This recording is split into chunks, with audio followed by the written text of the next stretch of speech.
எல்லாம் அல்ல அன்னை ஸ்ரீ மூகாம்பின் திருவருளோடும் இஷ்ட தெய்வம் ஸ்ரீ வீராஞ்சலின் அருளோடும் உங்களை இன்று மீண்டும் சந்திப்பதில் பெருமகிழ்ச்சி அடைகிறேன். எம்டிவி நேயர் அனைவருக்கும் ராணிப்பேட்டை மணியர் அடியனின் பணிவான வணக்கத்தை தெரிவித்துக் கொள்கிறேன். அவிட்ட நட்சத்திரத்தில் 2ஆம் பாதத்திலிருந்து அவிட்ட நட்சத்திரம் 3ஆம் பாதம் கும்பராசிக்கு சனி பகவான் பெயர்ச்சியாகிறார். ஆக சனி பகவான் 2.5 ஆண்டுக்கு ஒரு முறை பெயர்ச்சி உண்டு.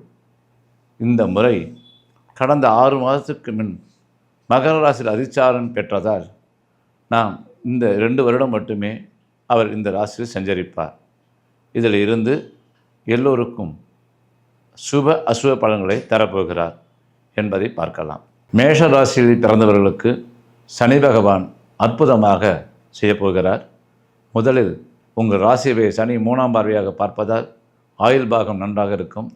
பொதுவாக சுறுசுறுப்புடன் செயல்படும் மேஷராசி நேயர்களுக்கு எதை செய்தாலும் சரியாக செய்ய வேண்டும், சிறப்பாக செய்ய வேண்டும் என்பதில் துளியளவும் ஒரு மாற்றமில்லை.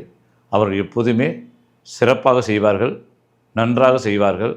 அப்படின்னு சொல்லக்கூடிய மேஷராசியில் பிறந்தவர்களுக்கு இந்த சனி பகவான் 11ஆம் இடத்துக்கு வருவதால் காலபுருஷ தத்துவத்தின்படி சின்ன தொழில் செய்கிறார்களோ அது லாபகரமாக இருக்கும் என்பதில் சந்தேகமில்லை. அதே சமயத்தில் படிப்பு கல்வித்துறையில் இருந்தவர்களுக்கு நல்ல கல்வியும் இடமாற்றங்கள் ஏற்கனவே ஏற்பட்டிருக்கும் கடந்த மாதங்களில். அப்படி இல்லாத இடமாற்றம் ஏற்படுவது நல்லது. வெளிநாடுகளுக்கு செல்லக்கூடியவர்களுக்கு வேலை வாய்ப்பை தேடினால் கண்டிப்பாக வேலை கிடைக்கும். அதே போல் அவர்களுக்கு பிபி சுகர் மட்டும் மருத்துவ சோதனை செய்வது பார்க்கொள்வது நல்லது. ஏனென்றால் அந்த 7ஆம் இடத்தை ராசியை பார்ப்பதால் உடம்பில் சில சில ஃபீவர்களோ அது காய்ச்சல் அந்த மாதிரி சின்ன சின்ன வியாதிகள் தான். அது அப்பப்போ மருத்துவ செலவாக பிபி சுகர் மட்டும் நீங்கள் செக் பண்ணிக்கணுங்கிறது ஒரு விஷயம்.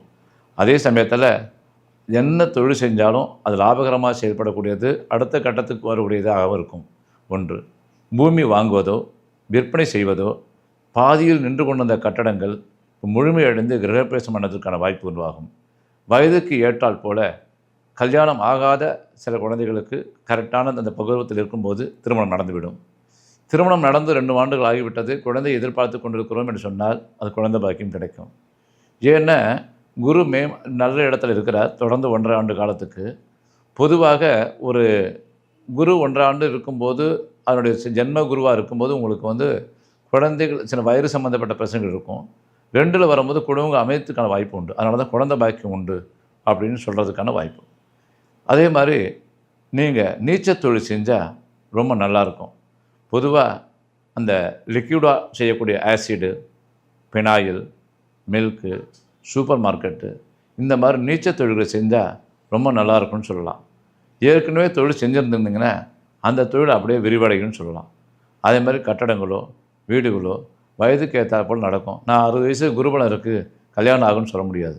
ஏன்னா 60 வயசு ஆனவங்களுக்கு குருபலம் இருக்குதுன்னு சொன்னால் ராமேஸ்வரம் போவாங்க, க்ஷேத்திரத்துக்கு போவாங்க, அந்த மாதிரி சில ஆலயங்களுக்கு சென்று வழிபடுவாங்க.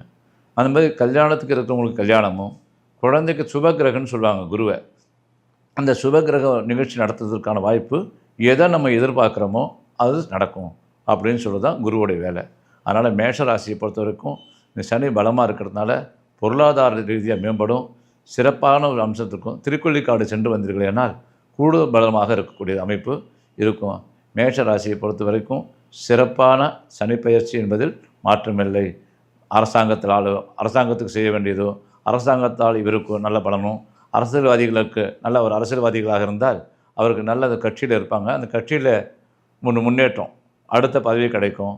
அந்த மாதிரி சொல்லக்கூடியது நம்ம மேஷ ராசிக்காரங்களுக்கு அரசாங்கத்தால் நன்மையும் அரசியல்வாதிகளுக்கு அடுத்த கட்ட பதவியும் கிடைக்கும் என்பதும் மாற்றமில்லை. தீர்க்க ஆயுளோடு இருப்பார்கள்.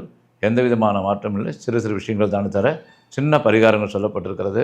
இதை கவனமாக பார்த்தால் நாம் கண்டிப்பாக இந்த 2024ம் சரி சனி பயிற்சியினுடைய மாற்றத்தினால தொடர்ந்து 2 ஆண்டுக்கு நன்றாக இருக்கும் என்பதில் ஐயப்பாடு இல்லை. சுபம்.